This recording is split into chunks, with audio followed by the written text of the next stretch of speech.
I'm Joseph Wolf, CEO of EFG Wealth Management Israel. And I am Michael Dadoun, Head of Private Banking at EFG Wealth Management Israel. And this is Market Makers IL, a financial podcast where we bring you conversations about shekels and stories about success in the Israeli market. But let's be clear, this is not investment advice, and the conversations with our guests should not be taken as advice either.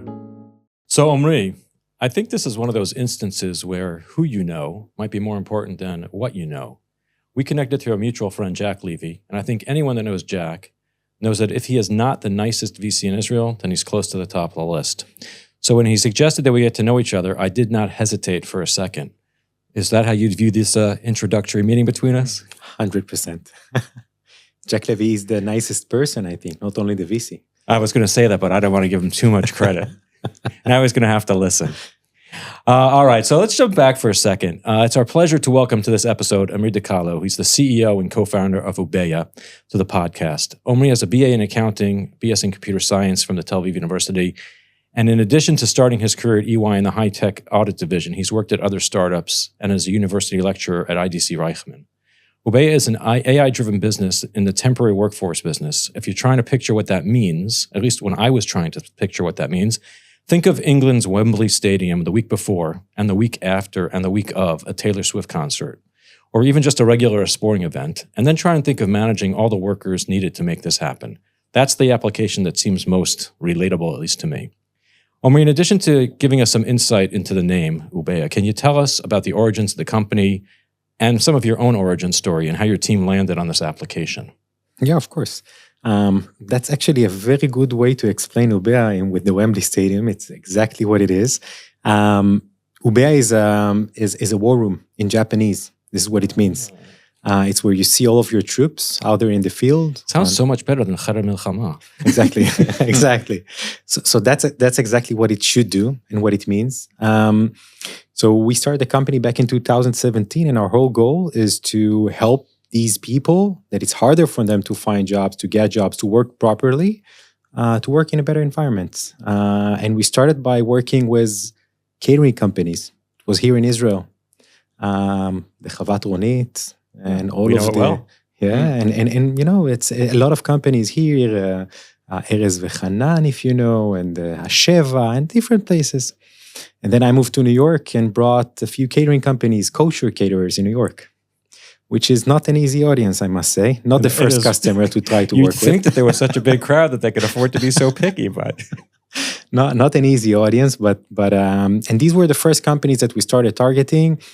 And I think that it all started by communication. How do you communicate with a large set of employees that you need to know where they are, what they're doing, if they're coming to a job or not, and how to manage this whole operation?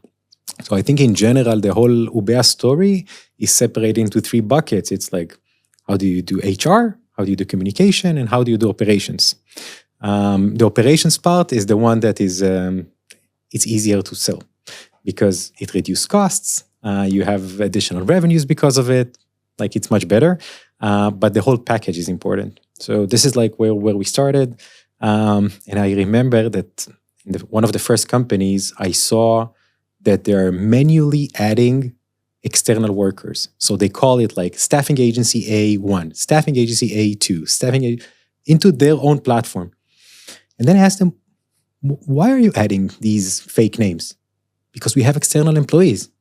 And all right, and then suddenly I understood the whole picture. It's a kind of businesses that work together with other businesses, with staffing agencies, with suppliers, with security companies, with cleaning companies, and we must accommodate it inside our product. And that was the aha moment, and this is like what actually changed the whole business model and everything, when we understood that we can connect between businesses in order to work well. So if you think about the Wembley Stadium, they work with 90 different suppliers. Wow. How do you manage 90 suppliers and like 4,000 workers on a Taylor Swift event, right? So that's probably what took us to this area and made it like, okay, that's the solution that we need to use. And this is what made us like think about it, because we're not from this industry. Like, we don't know what's going on in events. I never like served anything in my life. I did it once, but it wasn't a huge success. and then like we understood, okay, that's the issue that we have. This is how we're going to solve it. So yeah. somebody came to you with a problem and said, I'm helping with this event. Like I want to just go back one step further and say, you've got all this, you've got this compute capability or a programming capability, and you say, okay, I'm going to help out caterers. Like, where does that's very interesting to me. I didn't say this to you, but I was a equity analyst in my past life, and I'm very curious about the origins of why am I solving this problem? Yeah, so if we'll go back in time, it was the first companies that we targeted weren't catering companies. We started by selling like pure communication. Think about like Slack at the beginning of the days, before there was Slack.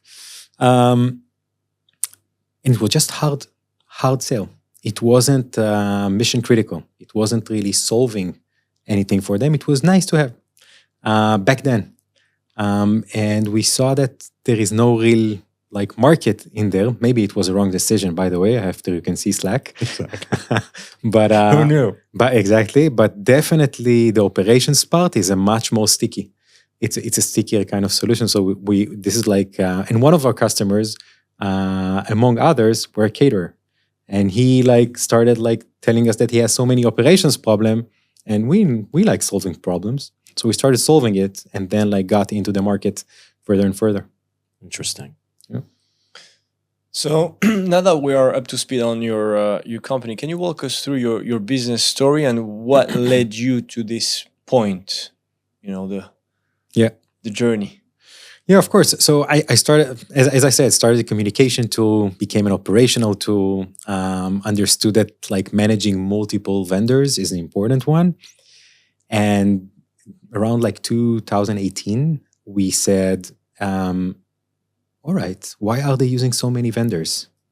I will bring them the employees. I can do it. Why do we need a middleman? Let's cut the middleman. That was what we thought back then. And in Israel, we tried it. And we had here an operation that is doing like a marketplace for temps. And instead of ordering from multiple vendors, you can only order from us. It's a very good approach. It's a marketplace approach, but it's a difficult one when you're doing an operating system, meaning that majority of our customers were staffing agencies, catering companies, vendors, and they all work together. And if we become a player that provides staff, we cannibalize our own market. I don't know if that makes sense to you. I see. And what else that we saw is that in the UK, for example, they are not relying on one vendor. They need to work with 90. As I said, they cannot rely on one because they have so many different aspects that they need to cover. And this is why we are no longer doing any kind of marketplace. We sold this business and we are purely an operating system connecting between businesses and not getting into the business.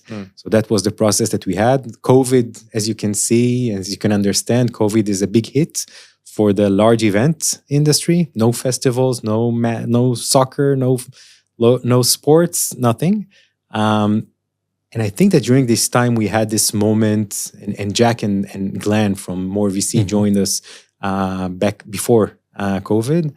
And we took this time and we had the back of our investors and we said, everything will get back and we will build it now. So we won't have any tech debt and we will build it from scratch. By the way, I started building it in PHP and Angular.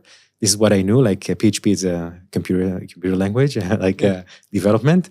And we just scraped it all and built it from scratch in like the most like innovative languages. And this is how we got to, after COVID, to a place where we can sell it like in a much easier way. And all of the feature set is there and everything. Okay. And so you're global now. Like how many countries do you work? Yeah, like multiple countries all over Europe, US, So Saudi Arabia. Actually, this, quite in a phenomenal way. Yeah. And is there any advice you wish you had received when you were starting out? Not to listen to advices. No, I'm kidding. I think at the beginning, when you were a young entrepreneur, you want to satisfy, and that's wrong. It's wrong. You need to do what you think you should do and analyze what you think you should do and be more confident. And I think this is like a process that you're having through time. And when you're confident and you know your market and you know your competition and you know like where you're going to, you need to like make decisions like in a smart decision without like trying to satisfy anyone. I think this is like something that I've been through. in my entrepreneurial life. Yeah. So I'm a former engineer, moved into finance, and I've got my own kind of thoughts here. But I'm curious if you can share some of your thoughts on the balance. You've got the accounting, you've got the coding, you spent time in different companies. Maybe you can walk us through some of that. But you've got technical skills and business skills. You mentioned that you coded some of this yourself. I'm wondering how much time you still spend coding, and how do you get that balance right between building the business, that ability to say, this is where I'm taking the company, versus getting into the lines of code and doing it yourself? That's a very good question. So I'm no longer writing code. I was a terrible engineer. That's why I had to go into finance. A couple of bridges fell down. I think I was a decent engineer, but I think I moved to accounting because I wanted just to try something else in my life and diversify my knowledge, my skill, my network, my everything.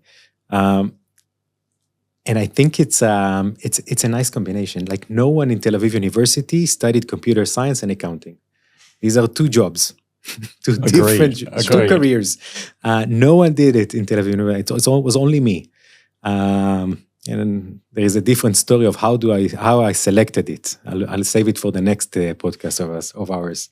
I'm trying to decide if you think one of them was more boring than the other, but that's a different story.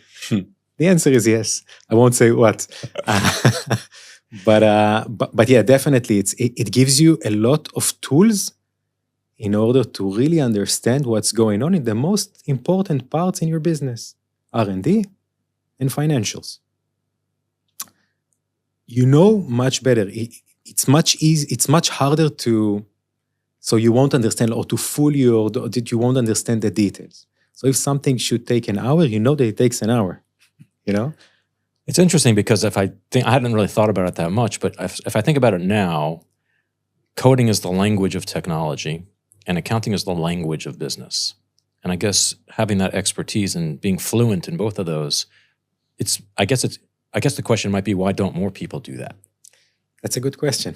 Actually, when I teached in Reichman University, I teached accounting, and I teached accounting with a flavor of like tech, of software engineering. And this is what we discussed there, is how do you take technology and accounting into like one place and have like some combination of it, because it's super interesting. It gives you a lot of like tools for your business life.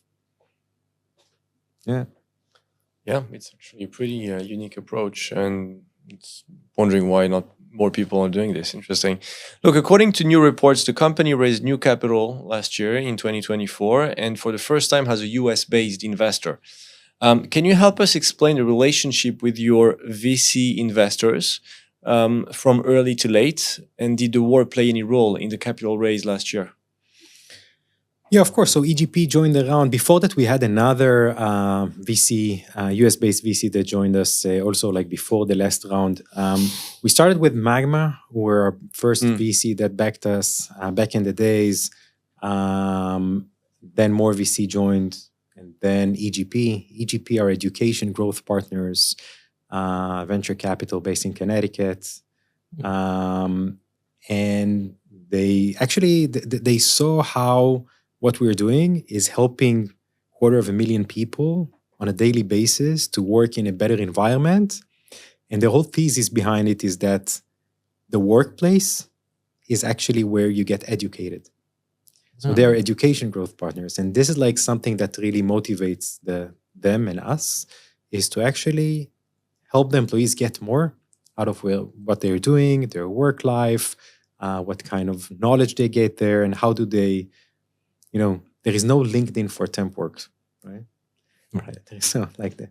You'd be updating it way too frequently. Yeah, I mean, you worked at Wembley, Tottenham, Emirates, Formula One, like Wimbledon. No one knows about it. It's nowhere. And if you were like 5 stars and you did very well, it's a very good sign for you. And it can help you with the next ventures that you're doing. So the whole idea is how do you help them get more out of it? So we've just started like doing Formula One, Silverstone in the UK, for example, and we're doing Wimbledon also in July. And you get good tickets. No, no is the answer. No is the answer? No is the answer. But we are going to support. So guys, don't be hitting him up for tickets after this. But we are very much involved. So we want to see exactly the operations and how they're doing things. And we also enjoyed some matches and some nice races, which is which is great for us. And you can see that the people that are working there are walking everywhere. They're moving from the Kia Oval that is doing cricket, and then they're doing Wimbledon and Formula One, which is on the same date, so they won't do both of them this year. And they are working everywhere, and these are the kind of people that we help.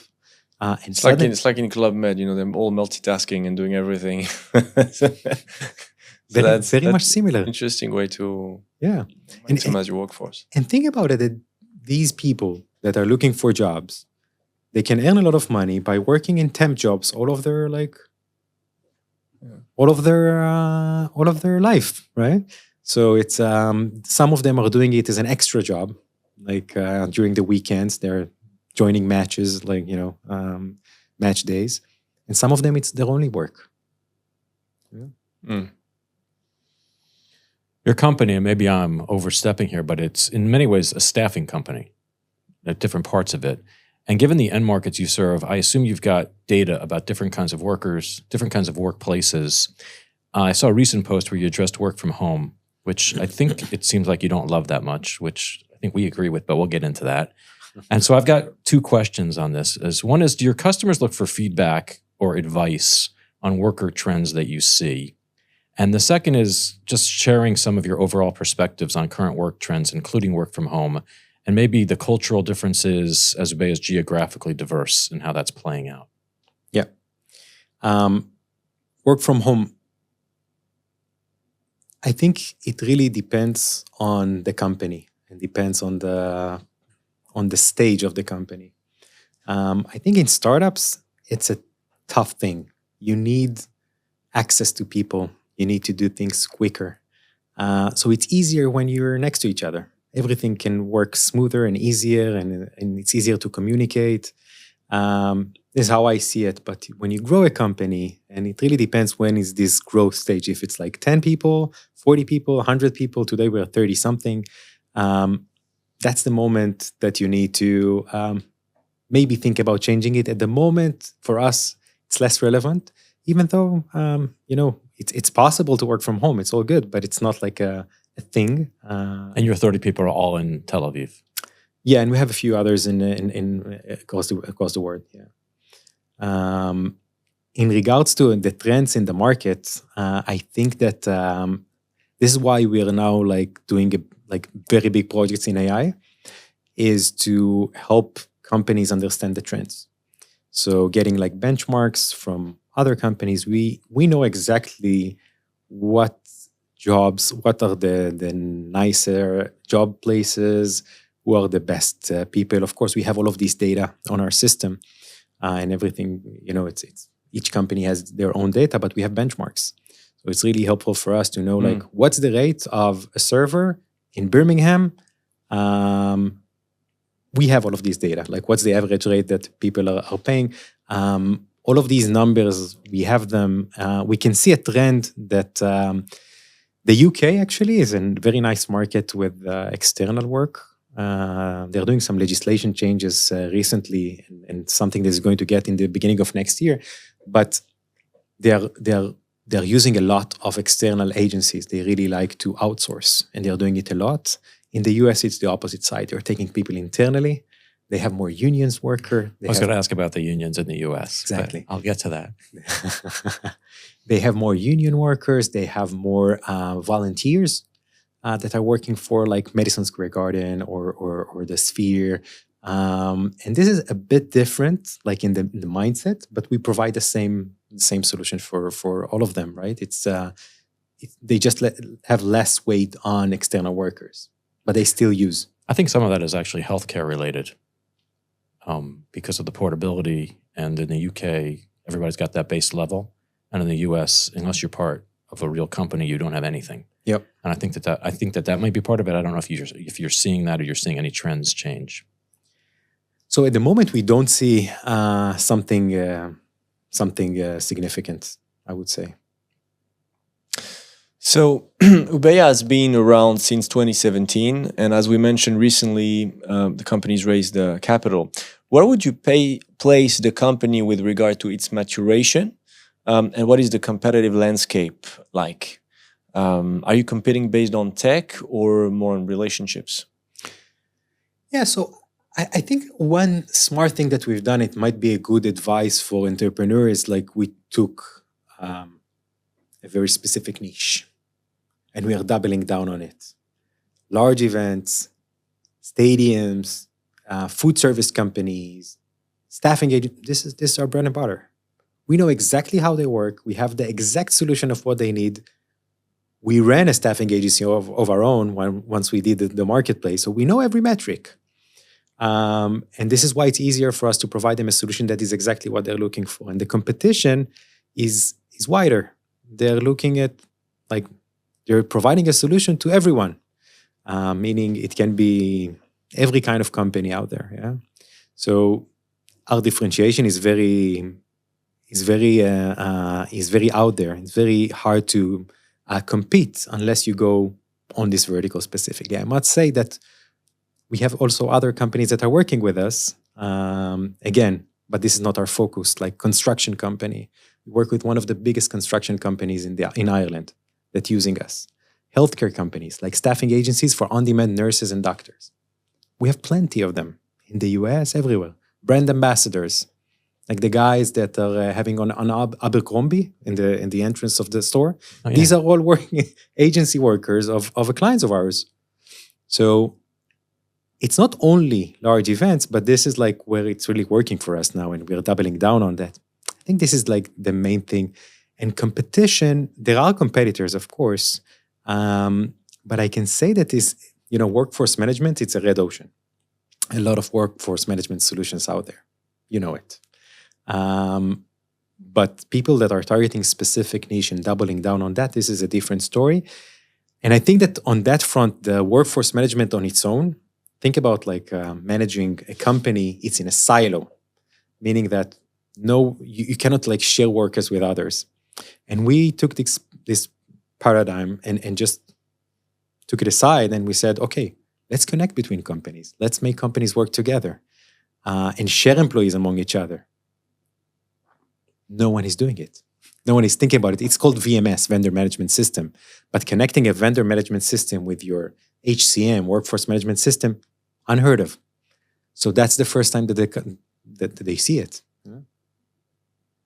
Is there a different sell? Like, what's this? If you're competing against somebody big who has like a brand name CRM or something like that, which I guess might be a default as somebody's early thinking about this, how do you compete and come in and win, and how sticky is it? So that's the thing about the workforce management solution. It's the upside is that it's very much sticky, so you cannot replace it. And the downside is very hard to get in. It has these two sides of the coin. Yeah. I think that sounds like our business, Michael. Absolutely. Absolutely.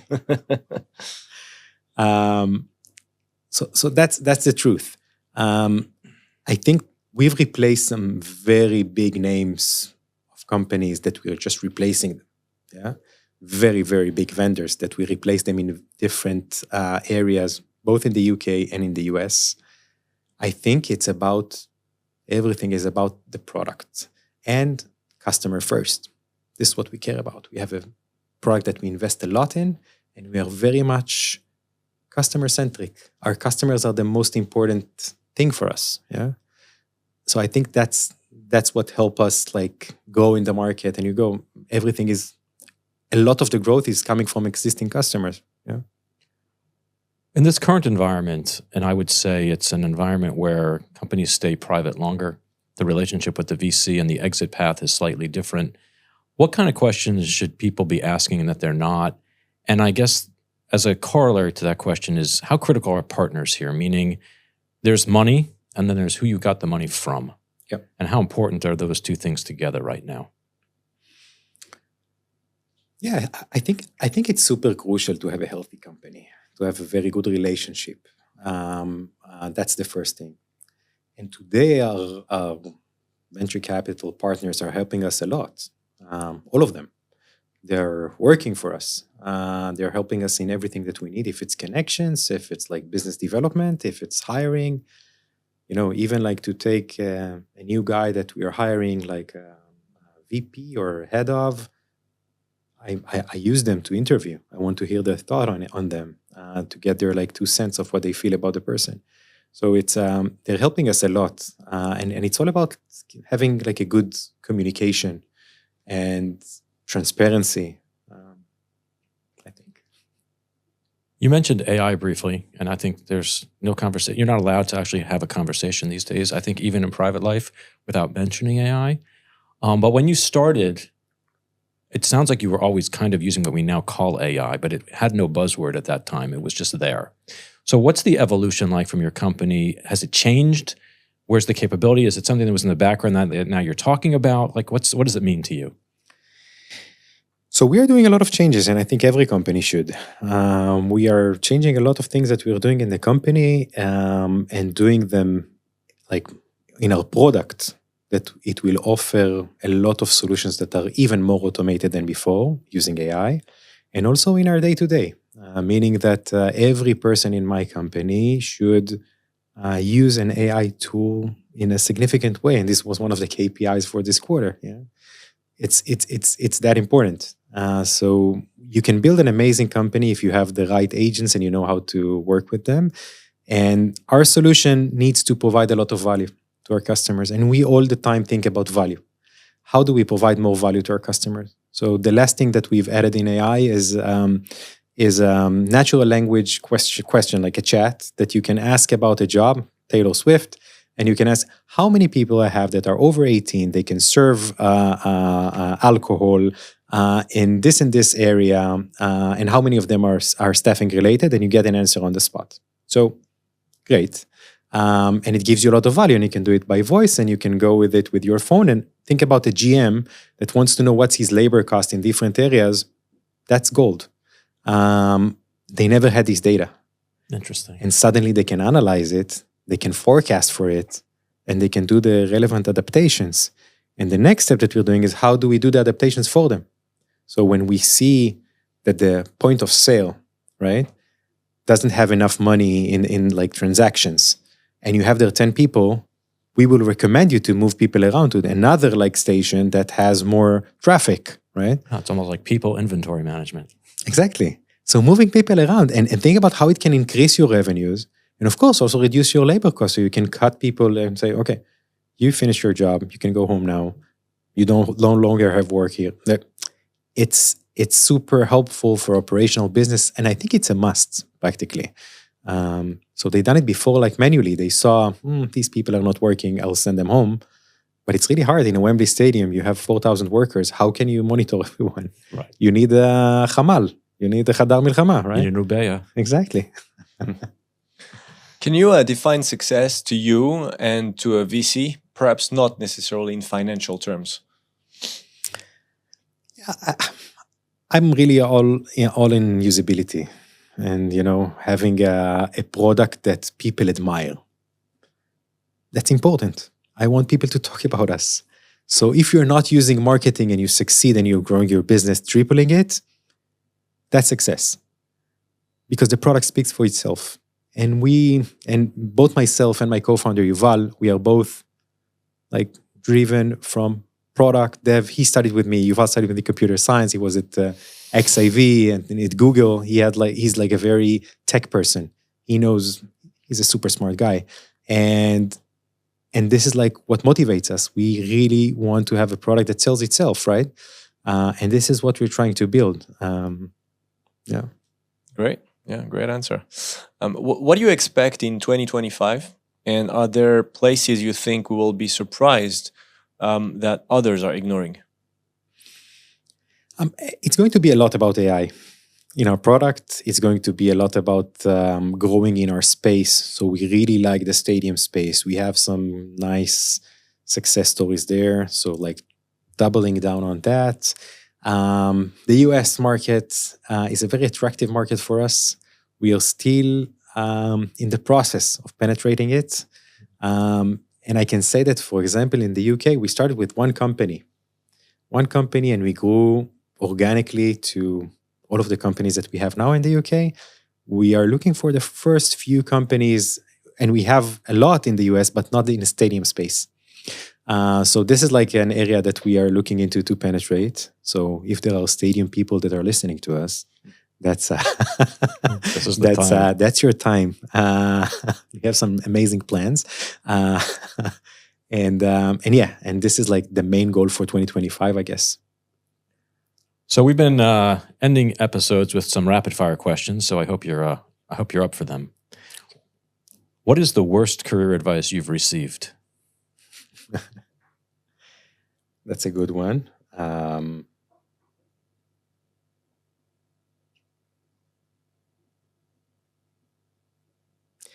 I don't know. I'm not listening to career advices. I'm just doing what I think. So I never listen to one. So I don't know. It's actually an interesting answer. Follow your own beat. If you have a personal business icon, who is it?